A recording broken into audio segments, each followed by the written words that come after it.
একসময় ছোট পর্দা বলতেই যেন ছিল অপূর্ব নিশ্চিত উপস্থিতি। এখনও সমানভাবে দর্শকদের হৃদয়ে আছেন অপূর্ব, কাজও করছেন।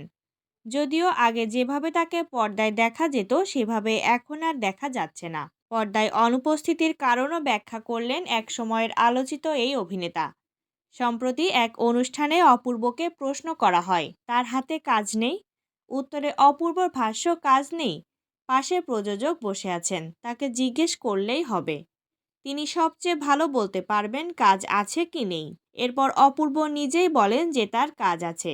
সত্যি কথা, কাজের মধ্যেই থাকেন তিনি, তবে মাঝে মধ্যে একটু বিরতি দরকার হয়।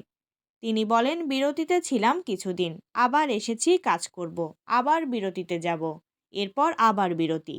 এর কারণ হিসেবে তিনি বলেছেন, এখন তো একটু বয়সও বাড়ছে, আগের মতো দৌড়ঝাঁপ করে কাজ করাটা কঠিন। এছাড়া ব্যাক পেইনের সমস্যা আছে, সেটার জন্য একটু বুঝে শুনে কাজ করব। খুব বেশি দৌড়ঝাঁপ আসলে এখন করা যাবে না, চিকিৎসকের নিষেধ আছে।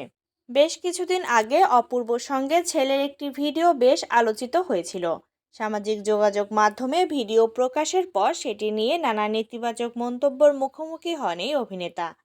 ভিডিওতে বাবা ছেলের আনন্দ এবং আবেগ ধরা পড়ে ক্যামেরায়। যদিও ছেলের বাবা এবং মা দুজনেই এখন বিবাহিত, সেহেতু ছেলে একা জীবন কাটাচ্ছে, এমন নেতিবাচক মন্তব্য করেন নেটিজেনরা।